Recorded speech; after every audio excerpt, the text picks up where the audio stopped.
Okay, here's the new shoes. I like to, as I started the video off, here's the model of how all the springs go. And I set the, this is the top. They all attach to the inside of the shoes towards the vehicle. These are the new shoes. Make sure when you get your shoes to set them out this way and take a close look at your orientation. You got a couple things, this bump, where the stud is, make sure it's on the inside, and set them out so that you can see that you have the right shoes and the right orientation. If you're wondering where to get brake shoes for this, I like Tatanka, and I think they sell good products and they sell everything you need for a C303. Some people try to get, like I got my rebuilds from Atlantic British, but if you want to know you're getting the right part, then go with Tatanka. Otherwise, like for instance, I got my brake lines through another Volvo supplier and ended up having to buy more brake lines than I wanted because, one set of them didn't quite work. The other set of them did work, but it was like a mixture of both orders. So, yeah, you can find things a little bit cheaper sometimes, but you're gonna pay for it with time and things not quite coming when they're supposed to. And I've always gotten all my orders from Tatanka in, I think the longest it's ever taken has been 5 days, which is pretty good when they're shipping out from Sweden. That's the same as any supplier here in the States.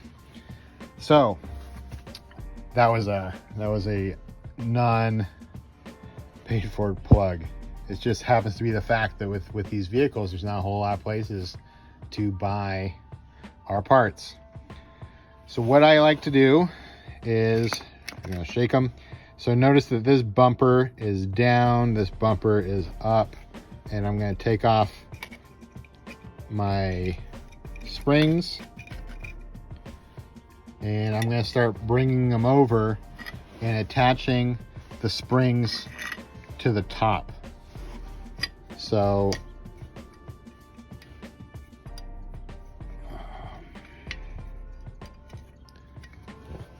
the heavy breathing of brake repair.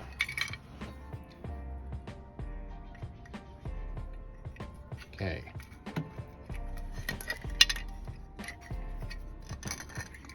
I'm trying to be helpful and make a video, but it does make things take a little longer because I get clumsy with my hands. Okay. There's our first set. I am not going to put in the other black one for reasons I will show you in a second. So this is attached to the red spring. The black spring, you can see the hook hanging down. We are going to take a pair of needle nose pliers, grab that, lift this up, and we should be able,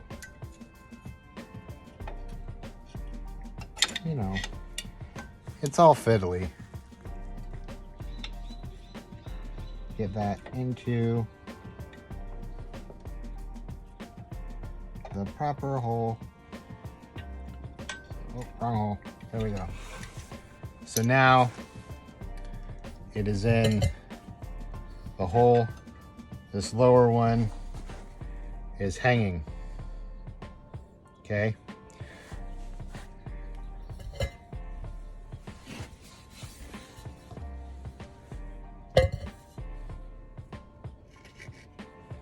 Now we're going to put the red spring on this side, attach it to the post, and then the black spring. Before we connect the bottom black spring, that last one, we're going to move this top shoe into position. So put it on the V of your plunger, always do the plunger side first, and then you can take your crescent wrench, grab your back end, and move it up into position. Right over here, you can take your universal tool here, and you can kind of tap it over to where you want. But what this does is it starts placing everything so it's not shifting around as you struggle to put on the last of the springs. And just like that, all the springs are attached. I did edit out a lot of male screaming. I didn't think it would be child appropriate, so just so you know, it is possible. Miracles do happen, and the springs are all attached, and you too can have this fun at home working on your C303. Now it's time to get the shoes seated. So we'll start on this side, see if I can get it over onto the plungers.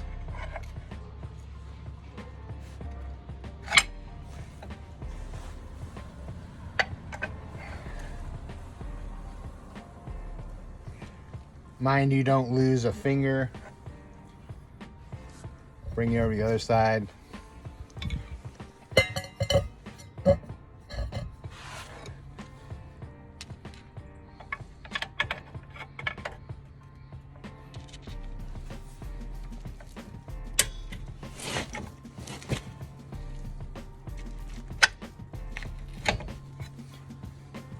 That's in.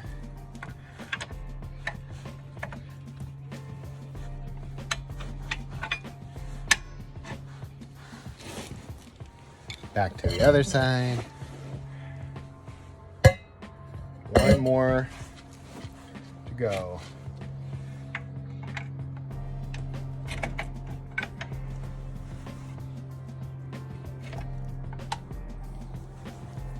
Our multi-tool.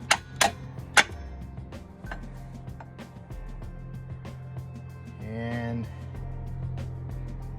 sure enough, in the process, one spring is now out of place and we'll need to get fidgeted with. But it's an easy one. It's one of the red ones. The red ones seem to be the easiest because they go on those studs on the inside. So what I'm going to do is I'm going to bring the shoe back down, reach back here, and get the red one attached. And you will not watch me do that because there is a possibility of more screaming.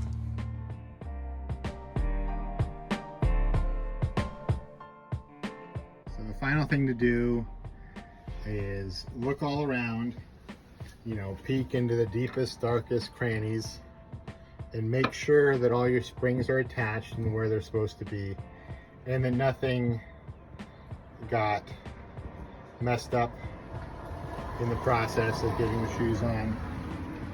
And also, before you put your drum on, you probably learned this when you took the drum off, make sure that your adjustment bolts are down as far as they can go. When you move those nuts in and out, the bolt in and out, you'll see that the shoe comes in and out, and you just make it as tight as it can be to accept your drum. And if when you first start, when you first take your drum off, you wire wheel it and give it some paint, by the time you're done, everything should be dry and you should be ready to go. It can be a frustrating process, putting together your brakes. It actually doesn't take that long. I think this whole process has taken me about an hour, and it's not too bad. I mean, you're not going to be dazed at this. The next process though is bleeding and getting everything to work right. So stay tuned. So this is the process we're going to use for bleeding. We're going to put a ratchet strap around on the adjuster bolts in the back, move the pads in as far as they can possibly go, and then put the ratchet strap around.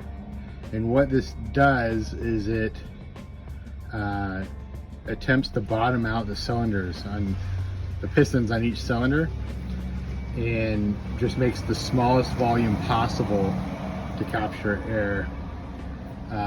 This upside down cylinder has a tendency to retain air because the bleed screw is on the opposite side of the reservoir, and air gets captured in there and it's really hard to bleed.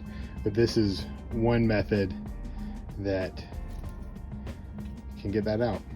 So we're gonna give it a try. And again, I'm using an air bleeder, so I should just have to crack the bleed screws. If this isn't effective, then I'm also going to put a vacuum on each bleed screw to make sure all air gets out. Here's the belt and suspenders bleed system. Ratchet strap, tightening everything in, pushing in the pistons as far as they can go. This is a Harbor Freight special brake bleeder. It pulls vacuum on the bleeder screw, and then inside is